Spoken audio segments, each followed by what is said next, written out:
இன்றைக்கி நம்ம என்ன ரெசிபி பார்க்க போகிறோன்னா மசாலா சுண்டல் ரெசிபி தான் பார்க்க போகிறோம். ஆக்சுவலாக இந்த ரெசிபி வந்து நான் லாஸ்ட் வீக்கே செஞ்சிட்டேன். ஆனால் இது போஸ்ட் பண்ணுறதுக்கு வந்து கொஞ்சம் லேட் ஆகிடுச்சு.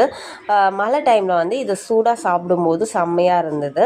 இப்போது இந்த ரெசிபி எப்படி செய்கிறதுன்னு பார்க்கலாம். இந்த மசாலா சுண்டல் செய்கிறதுக்கு நான் வெள்ளை பட்டாணி வந்து எடுத்திருக்கேன். இது வந்து ஒரு 120 கிராம் இருக்கும்னு நினைக்கிறேன். 1/4 கிலோ பேக்கெட் வாங்கியிருந்தேன். ஆனால் வந்து நான் கொஞ்சமாக தான் ட்ரை பண்ணணும் அப்படின்றதுக்காக ஒரு 100 கிராம்ஸ் தான் போட்டு ட்ரை பண்ணியிருந்தேன். இந்த பட்டாணியை வந்து நான் ஒரு 6 to 8 மணி நேரம் நல்லா ஊற வச்சு எடுத்துக்கணும். இப்போ ஊற வச்ச பட்டாணியை வந்து குக்கரில் வச்சுட்டு அந்த பட்டாணி மூழ்கி கொஞ்சம் எக்ஸ்ட்ராவாக தண்ணி வேணும். அந்த அளவுக்கு வந்து நான் தண்ணி ஊற்றி நல்லா வேக வச்சு எடுத்துக்கோங்க.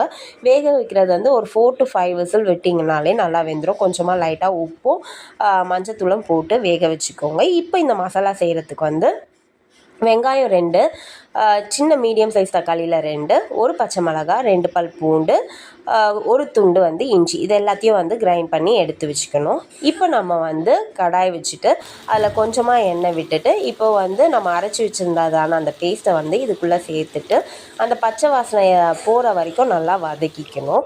வதக்கிட்ட அப்புறம் இது கூட வந்து நம்ம மிளகாய்த்தூள், தனியாத்தூள், கொஞ்சமாக வந்து சாம்பார் பொடி வந்து நான் ஆட் பண்ணியிருக்கேன்.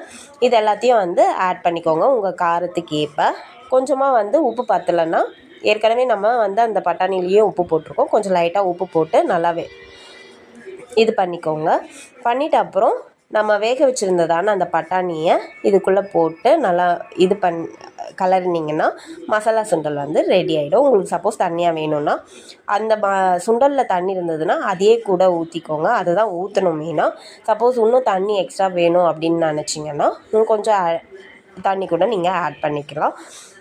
இப்போ ஆட் பண்ணிட்டு இப்போ இந்த சுண்டல் மேலே நல்லா பொடிசாக நறுக்கின வெங்காயமும், மாங்காய், கேரட் இதெல்லாம் இருந்ததுன்னா நீங்கள் ஆட் பண்ணிவிட்டு சர்வ் பண்ணிங்கன்னா வந்து சூப்பராக இருக்கும். மசாலா சுண்டல் வந்து ரெடி. உண்மையாகவே வந்து இது கடையில் வாங்குகிற அளவுக்கு தான் அந்த டேஸ்ட் அந்த மாதிரி தான் இருந்தது. நீங்களும் உங்கள் வீட்டில் மறக்காமல் சாப்பிட்டு பாருங்கள். நம்ம வந்து பீஸா, பர்கர் அந்த மாதிரிலாம் போய் சாப்பிட்றதுக்கு பதிலாக இந்த மாதிரி பட்டாணியெல்லாம் நம்ம பசங்களுக்கும் வேக வச்சு கொடுக்கும்போது அது நல்லா இன்னும் கொஞ்சம் ஹெல்த்தியும் கூட. மறக்காமல் உங்கள் வீட்டில் ட்ரை பண்ணி பாருங்கள். நெக்ஸ்ட் வீடியோவில் பார்க்கலாம். உங்களுக்கு இந்த வீடியோ பிடிச்சிருந்ததுன்னா மறக்காமல் லைக் பண்ணுங்கள், ஷேர் பண்ணுங்கள், சப்ஸ்கிரைப்